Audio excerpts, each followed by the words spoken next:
All right, today I want to talk a little bit about loan types and cover real quickly for those of you in the audio so you can see what I was drawing. The first one I'll talk about is a straight loan. Basically, a straight loan works like this: all interest, then principal. So all your payments go towards the interest, then all the payment goes towards the principal. So you pay it off in sections.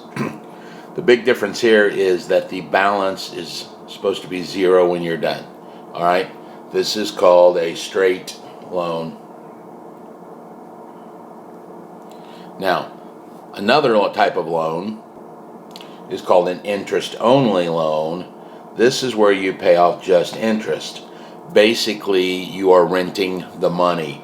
The amount of money that you're left with when you're done is exactly what you borrowed. You have to pay that all off in one payment with a balloon loan. And you do that either through refining it or selling it. All right? So this is an interest-only loan. Interest-only loans are good for investment property so that you're making more cash flow because your monthly payment is lower. Also, in some situations where properties are appreciating quickly, like the old Florida market, then you sell it and you keep that profit right there. So that's another good way to look at the interest-only loan. The third loan, and the one that most everybody's most common with, is what they call an amortizing loan. Amortizing is Latin for to kill off slowly. So what you have is this curve here. See how the curve dies every bit? So every payment has some portion of interest and some portion of principal. Every next payment you have more principal, less interest. More principal, less interest.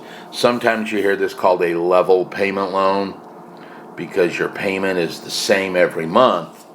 On a fully amortized loan, your balance is zero when you're done. So your payment is some portion of the interest and the principal in every payment. All right? Now, here's the example that I did on the board. If you borrowed $100,000 and your monthly payments are $750 a month and your interest rate was 6%, my question is, what's the principal after the first payment? Okay, it's really simple.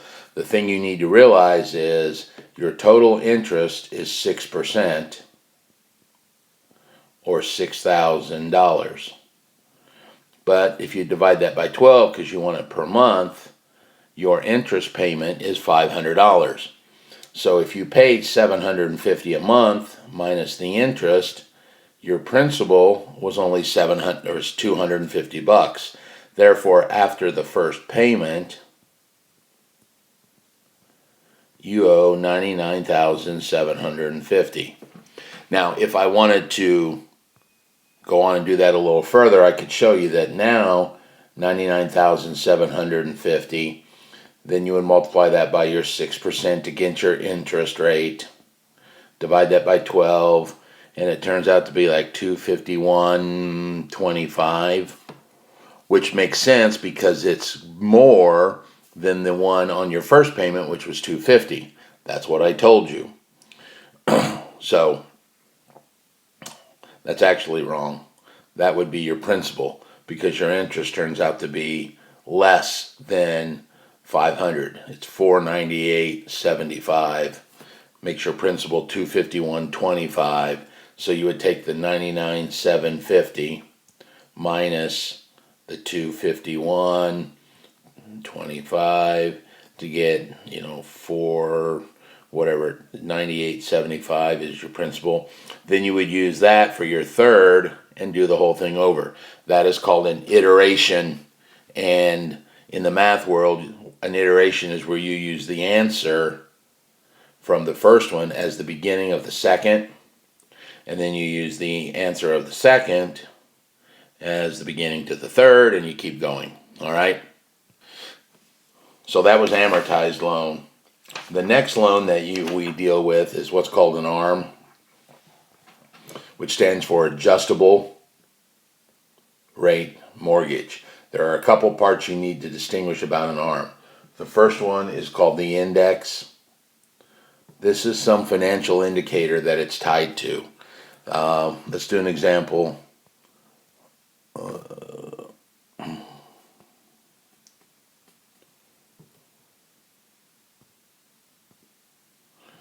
The one that we want is LIBOR, which stands for London Interbank Offered Rate. You don't really need to know, but that's an example. The second thing they talk about is called the margin. This is how much the bank uses. So like LIBOR plus 3. Here's the margin. There's the index. Then the next one they have are rate caps. And there are 2 of those. One's a period. And the period is defined by whatever the index changes. For instance, in our example here, LIBOR can change monthly. So in the rate cap, what it does, say plus or minus 1, means that every time the index changes, it can only change that much. So if the world goes to hell in a handbasket and it starts at 0.3, the next month all it can be is 1.3, then 2.3, because it can never jump. That protects you from having a house payment of like $750 one month and $20,000 the next month. The second rate cap they got is called a lifetime. And let's use plus or minus 6 in this example. What this is telling you is over the life of this loan, the most it could ever increase is 6. So if it starts at 0.3, the most it could ever be would be 6.3, but then you've got the margin still, so 9.3. So in this example, it started at 0.3 plus the margin, that's 3.3, and the most it could ever go to is 9.3, which that difference is 6. All right? They've also got one, rate caps, where they deal with dollars rather than a percent. That way, most people understand that, hey, your payment will never go over $1,500, whatever that turns out to be. Then the fourth thing inside of this is called the conversion rate. What that means is if at some time during this cycle, if you think if this is going to happen and you want to bail out, you can convert to a 30-year fixed at whatever you are. So if you were right here, plus the 3, you would convert to 5.3. Then if it moved up, you would be protected. Of course, if it moves down, you also don't get the benefit. All right? The next one is a growing equity mortgage. Growing equity mortgage, previously we had talked about this one that was called an amortized that looked like this. And I said sometimes it's called a level payment loan because the payment's the same all the time. What a growing equity is, it's where it's an increased or a scheduled increase in your payment. So it starts at $750, maybe then it goes to, $770, $780, $800, whatever it goes to. The advantage is that it ends quicker, so your curve looks a little like that. The principal that you pay back in both scenarios is the same, right? Because you pay back whatever you borrowed. If it's $100,000, you pay back $100 here, you pay back $100 here. But the area under the interest curve here versus the area of the interest curve, you would pay more. So what you end up doing on a gem is paying less interest. In the example in class, I said it was $100,000 principal, and then at 5.33%, you end up paying back $200K, and I picked 5.33, so it doubles that number. In this scenario, you still pay back your 100 principal, but your interest is only like $66,000. So you're saving, $34,000 over the life of the loan. All right? So that's a growing equity mortgage. In my opinion, this is probably one of the worst because you can take a level payment loan And every month, just add a little bit to it. And if you get in trouble, you can always go back down to the level payment. In this one, it is a scheduled increase. The next one is this new one out called a reverse annuity or a RAM. And basically what happens here is the curve looks like this. And you are basically selling back your equity to the bank. Here, if you notice, you've got equity and loan for this little amount.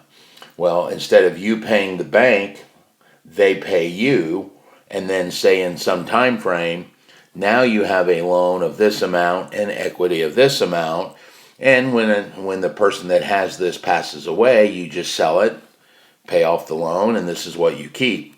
The running joke I used to use was the people that really get cheated in this deal are the heirs of the people getting the RAM. Because here, this is how much they would have gotten should they have both parents passed away.